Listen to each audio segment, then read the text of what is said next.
잠깐만요. 네, 박근혜 전 대통령이 어제 본인 재판에서 유진용 전 문화체육관광부 장관의 증언을 듣던 중 웃음을 터뜨렸습니다.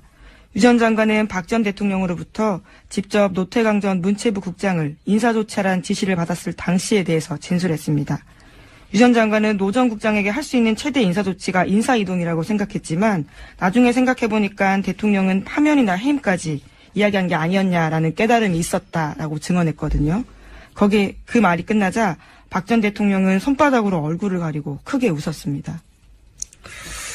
이게 이제 언론 보도에 따라 조금씩 다른데 소리를 내고 웃었다는 사람 보도도 있고 그냥 얼굴에 웃음이 만면했다 수준을 이렇게 표현한 것도 있고 그러니까 방송했던 게 생방송으로 라이브로 보여진 게 아니기 때문에 어느 정도 어떻게 웃었는지 잘 모르겠어요. 또 기자단 자리가요 피고인석과 꽤 거리가 있습니다. 그러다 보니까 웃음의 여부에 대해서 캐치하기가 각자가 좀 다를 수도 있고 그게 잘 안 보이거든요. 예.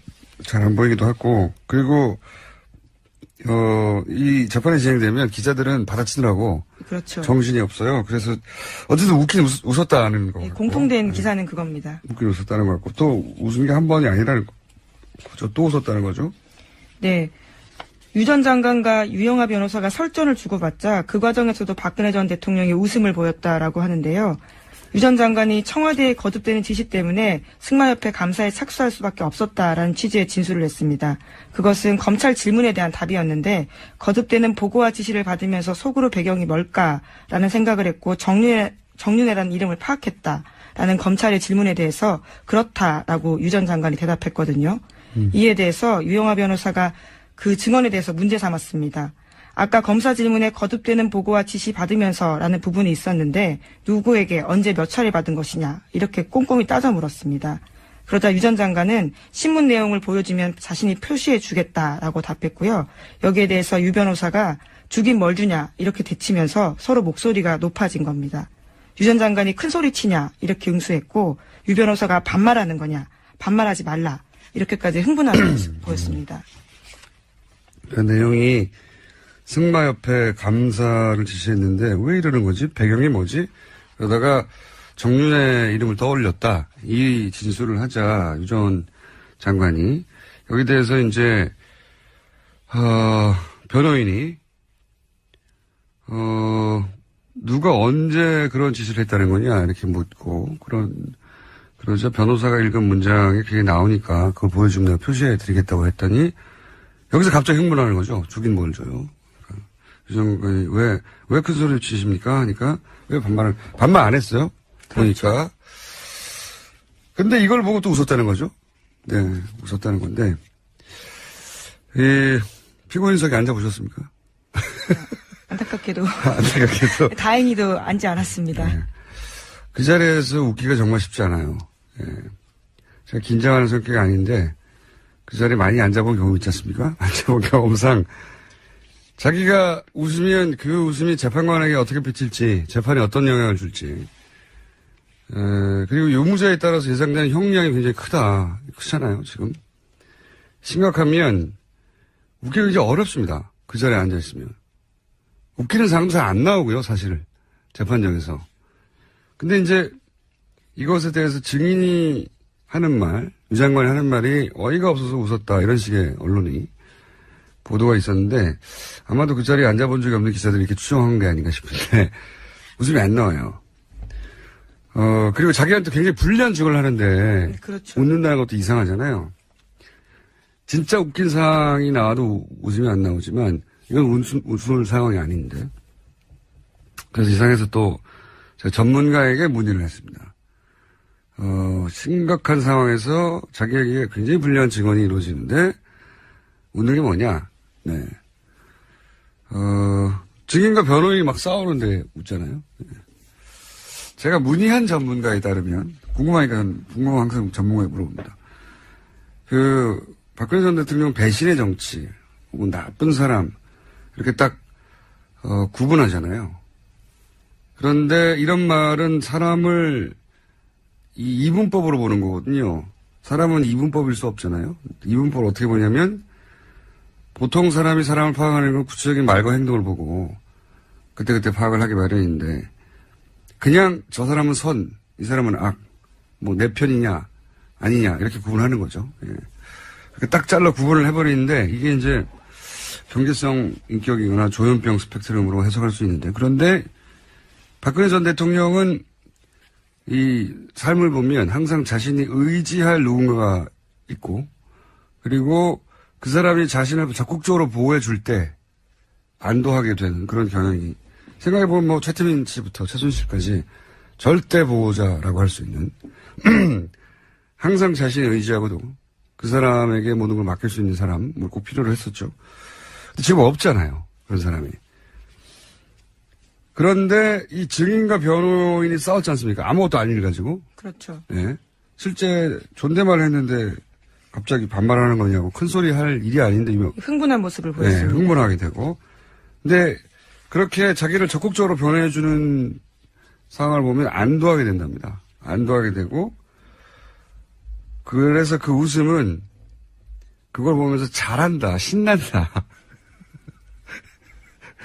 신나하는 웃음이라고 본인은 해석한다고, 이 전문가는. 예. 뭐, 이 해석이 유일한 해석이라고 제가 말씀드리는 건 아니고, 어이없어 웃었다는 해석으로는 부족하다는, 따로 전문가의 견해를 들어볼 필요가 있는 웃음이고, 참고하시면 될 것 같습니다. 네. 이 웃음을 다르게 해석하는 해당 분야의 전문가가 있으면 저희한테 문자를 주시거나 연락 좀 주십시오. 네. 이상한 일이에요. 그 자리에서 웃는다는 건. 궁금해서 한번 따져봤습니다. 다음 수는요? 네, 안종범 전 수석 수첩 발견됐다고 어제 말씀드렸는데 관련한 내용들이 또 나왔습니다. 박근혜 전 대통령이 KT에 광고 몰아주기 한 정황이 있다라는 건데요. 2016년 3월부터 8월까지 68억 원의 KT 광고 플레이그라운드가 7건 따냈습니다. 여기와 관련해서 박근혜 전 대통령은 여전히 잘 모르는 일이다. 좋은 회사가 있다고 해서 알렸다라는 취지의 이야기만 계속하고 있는데요. 수첩에는 그런 것이 아니다라는 것을 반증해주는 증거가 나왔다고 합니다. 2016년 6월 14일자 VIP 지시사항인데 여기에는 이동수 광고 받아주기 점검이라고 쓰여 있다고 합니다. 또 플레이그라운드 한쪽에 몰아준다고 오해 이렇게 쓰여 있다고 합니다. 이 광고를 줬는지도 몰랐다고. 원래 그냥 훌륭한 광고인이라서 소개만 했다. 이게 기본 입장이었잖아요. 예, 근데 다이어리에 광고 점검 이런 얘기가 나왔다는 거죠. 예. 평상시에 훌륭한 인재들을 기업에 여러 번 소개해줬고, 그럼 또 일은 하겠어요. 근데 딱 한 번 광고인을 취직시켰는데 세상에 그 훌륭한 광고인이 하필이면 최순실 씨가 아는 딱 두 사람인가 아니겠습니까? 예. 이게 몰랐다는 건 말이 안 되죠. 왜냐하면 그 사람들 이름을 직접 언급하면서 취직을 시킨 것도 대통령 본인이고, 그런 후에 광고 총괄 담당으로 보직을 변경하라고 지시한 것도 대통령 본인이고, 자격이 안 되는 신생 플레이그라운드를 KT 광고 대행사로 선정하도록 한 것도 대통령 본인이고, 그리고 광고를 연속 7건 추천했었는데, 그리고 나서는 지금 그 메모가 그걸 챙겼다는 걸 드러내는 거잖아요. 예, 증거라는 거죠. 자신이 다 시킨 일인데 그걸 모를 수가 없죠. 예. 근데 이제 모른다고 또 부인해 왔는데, 또 종범실록에 의해서, 예, 그게 아니라는 게, 예, 밝혀지고 있군요. 재판 과정에서 재미있는 기록들이 많이 나오네요. 네. 자, 시간 관계상 하나 정도 더 할 수 있을 것 같습니다. 네, 지난 9일 강원도 인제 야산에서 북한 무인기로 추정되는 소형 비행체를 발견했다고 군 당국이 발표했습니다. 아, 무인기? 또 나왔네요. 네. 뭐 이게 북한에서 어떤 임무로 얼마나 자주 뛰었는지 국방부에서 당연히 철저히 조사해야 하죠. 근데 먼저 눈에 띄는 건 저는 개인적으로는 기술력이네요. 예. 왜냐면은 군사 분계선에서 왕복이 한 540km. 그 위쪽 어딘가에서 날렸으면은 왕복이 대략 600km 정도 될 수도 있는데 2m짜리 무인기에 엔진 연료 체계 그 뭔지 대단한 연비예요. 예. 기술력이고 두 번째는 사진기를 봤더니 35mm 사진기던데 이거를 킬로미터 단위 위에 상공에서 찍으면 굳이 이렇게까지 멀리 날아와서 찍을 가치 있는 사진이 안 나오거든요. 예. 북한은 이렇게 힘들게 할 게 아니고 제가 보기엔 우리나라에 사제 드론이 많습니다.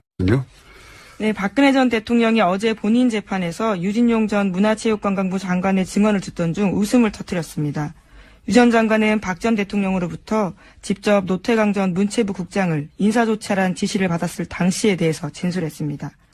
유 전 장관은 노 전 국장에게 할 수 있는 해버리는데 이게 이제 경제성 인격이거나 조현병 스펙트럼으로 해석할 수 있는데 그런데 박근혜 전 대통령은 이 삶을 보면 항상 자신이 의지할 누군가가 있고 그리고 그 사람이 자신을 적극적으로 보호해 줄 때 안도하게 되는 그런 경향이 생각해보면 뭐 최태민 씨부터 최순실까지 절대 보호자라고 할 수 있는 항상 자신이 의지하고도 그 사람에게 모든 걸 맡길 수 있는 사람을 꼭 필요로 했었죠. 근데 지금 없잖아요. 그런 사람이. 그런데 이 증인과 변호인이 싸웠지 않습니까? 아무것도 아닌 일 가지고. 그렇죠. 예.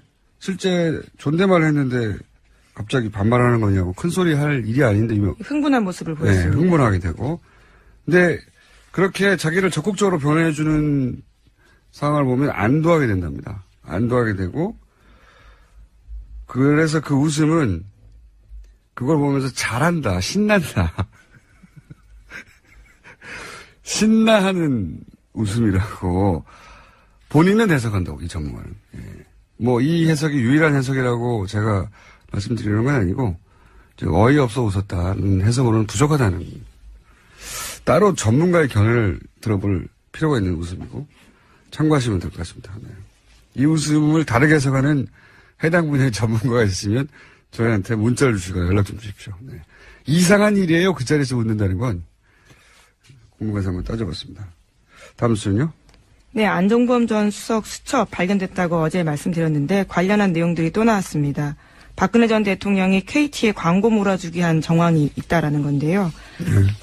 2016년 3월부터 8월까지 68억 원의 KT 광고 플레이그라운드가 7건 따냈습니다. 여기와 관련해서 박근혜 전 대통령은 여전히 잘 모르는 일이다. 좋은 회사가 있다고 해서 알렸다라는 취지의 이야기만 계속하고 있는데요. 수첩에는 그런 것이 아니다라는 것을 반증해주는 증거가 나왔다고 합니다. 2016년 6월 14일자 VIP 지시사항인데 여기에는 이동수 광고 받아주기 점검이라고 쓰여 있다고 합니다. 또 플레이그라운드 한쪽에 몰아준다고 오해 이렇게 쓰여 있다고 합니다. 이 광고를 줬는지도 몰랐다고. 원래 그냥 훌륭한 광고인이라서 소개만 했다. 이게 기본 입장이었잖아요. 예, 근데 다이어리에 광고 점검 이런 얘기가 나왔다는 거죠. 예. 평상시에 훌륭한 인재들을 기업에 여러 번 소개해줬고, 그럼 또 일은 하겠어요. 근데 딱 한 번 광고인을 취직시켰는데 세상에 그 훌륭한 광고인이 하필이면 최순실 씨가 아는 딱 두 사람인가 아니겠습니까? 예. 이게 몰랐다는 건 말이 안 되죠. 왜냐하면 그 사람들 이름을 직접 언급하면서 취직을 시킨 것도 대통령 본인이고, 그런 후에 광고 총괄 담당으로 보직을 변경하라고 지시한 것도 대통령 본인이고, 자격이 안 되는 신생 플레이그라운드를 KT 광고 대행사로 선정하도록 한 것도 대통령 본인이고, 그리고 광고를 연속 7건 추천했었는데, 그리고 나서는. 지금 그 메모가 그걸 챙겼다는 걸 드러내는 거잖아요. 예, 증거라는 거죠. 자신이 다 시킨 일인데 그걸 모를 수가 없죠. 예. 근데 이제 모른다고 또 부인해 왔는데, 또 종범실록에 의해서, 예, 그게 아니라는 게. 자기가 웃으면 그 웃음이 재판관에게 어떻게 비칠지, 재판에 어떤 영향을 줄지, 그리고 유무죄에 따라서 예상되는 형량이 굉장히 크잖아요, 지금. 심각하면, 웃기기 이제 어렵습니다. 그 자리에 앉아있으면. 웃기는 사람도 잘 안 나오고요, 사실은. 재판정에서. 근데 이제 이것에 대해서 증인이 하는 말, 유 장관이 하는 말이 어이가 없어서 웃었다, 이런 식의 언론이 보도가 있었는데, 아마도 그 자리에 앉아본 적이 없는 기자들이 이렇게 추정한 게 아닌가 싶은데, 웃음이 안 나와요. 그리고 자기한테 굉장히 불리한 직을 하는데, 네, 그렇죠. 웃는다는 것도 이상하잖아요. 진짜 웃긴 상황이 나와도 웃음이 안 나오지만, 이건 웃을 상황이 아닌데. 그래서 이상해서 또, 제가 전문가에게 문의를 했습니다.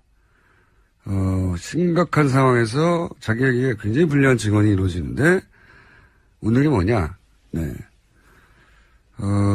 증인과 변호인이 막 싸우는데 웃잖아요. 네. 제가 문의한 전문가에 따르면, 궁금하니까 항상 전문가에 물어봅니다. 박근혜 전 대통령 배신의 정치, 혹은 나쁜 사람, 이렇게 딱, 구분하잖아요.